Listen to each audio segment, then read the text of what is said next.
We're learning more about the tragic capsizing of a duck boat in Missouri last night. A fast-moving storm battered the boat full of tourists as it crossed Table Rock Lake in the city of Branson. 17 people were killed, including some children. The owner of the tour boat company told CBS News the vessel should not have been on the water.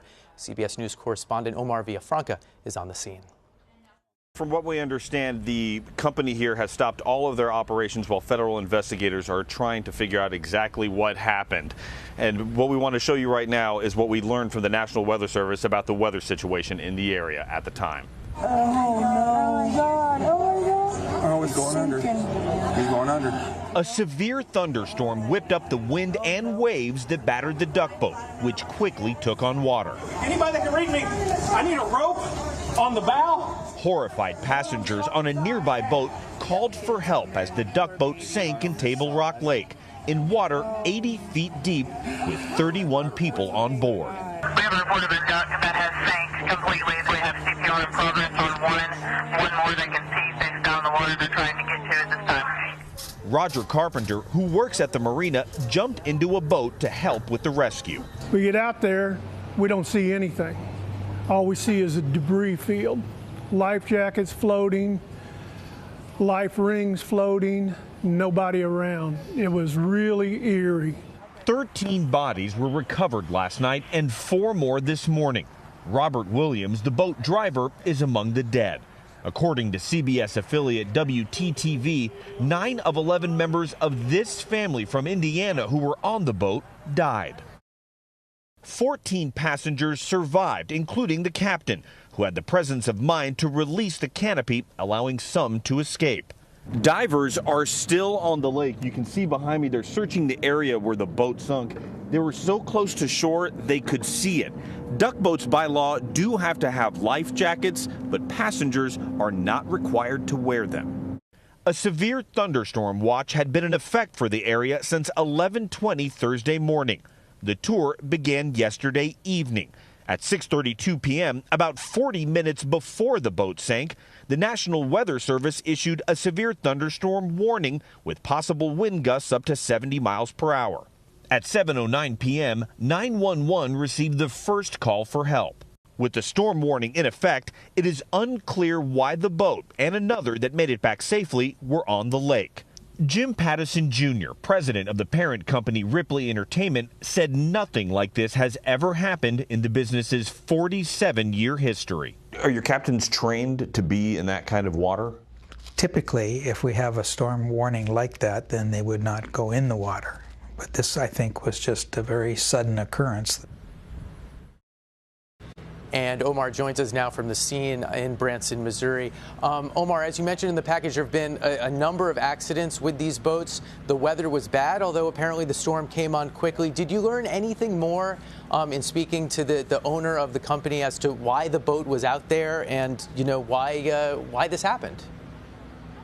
Well, I asked the owner, well, first of all, this is a new business for them. He told me that even though this business has been around for 47 years, his company just bought it about 6 months ago. But it has been operating here for about 47 years in the Branson, Missouri area. And one thing I asked him is what kind of training.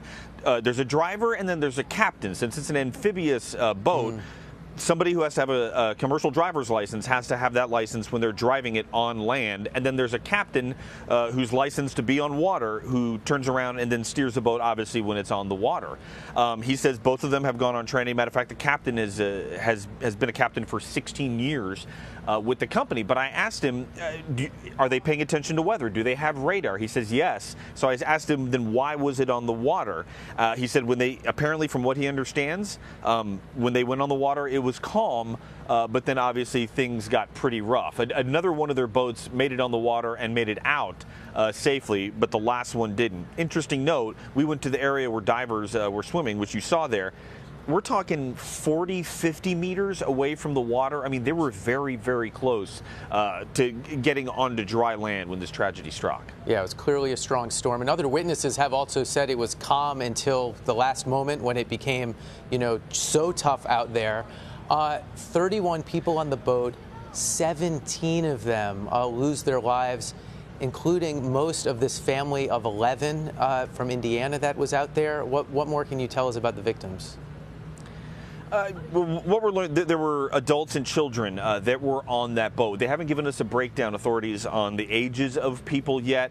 But for people who aren't familiar with Branson, Missouri and the Ozarks area here, I mean, I'm looking right now, there's a lot of families that are here. It's the summertime, a lot of family reunions. So you have generations of family who come to this area. There's plenty to do. There's shows at night for adults. You know, you can see comedy shows, but then there's plenty of things for kids and eating and recreation on a lake. So this is an area that, I mean, it's not quite Disney World or Disneyland, but for families here in the Midwest, when they want to come to an area, enjoy the lake, have some family time together, a family reunion, it seems to be a central meeting spot where everybody comes. So these are the kind of people who are very familiar. When you get out of the airport in Springfield and come down to Branson, there's a huge sign, go ride the ducks. And I talked to a friend of mine who comes here. He said, it's something that everybody who grew up in this area comes and does as a kid. You ride the ducks. It's what they call them. But interesting to note, even though that storm was blowing through, we talked to a few boaters that say that, you know, they know what the weather is like around here, and they know what happens to boats in weather, and a lot of them are still questioning why the boat and that company were on the water since early in the morning. There was a watch, which is not a warning, but a watch, but that puts captains usually on water at alert to constantly be checking their radar to see if something's coming, because any sort of waves on a small craft like this can wreak havoc. 14 survivors, some of them still in the hospital. What do we know about their condition? From what we understand, 4 people are still in the hospital. 2 adults are critical, and 2 children have minor injuries. They're in fair condition. We're waiting to hear some good news, and hopefully they'll be released soon. The duck boat company has suspended all of their operations on Table Rock Lake at this point. No boats are going out right now, and they're doing that so federal investigators can inspect everything and finish their investigation. Okay, Omar Villafranca at Table Rock Lake. Thanks so much.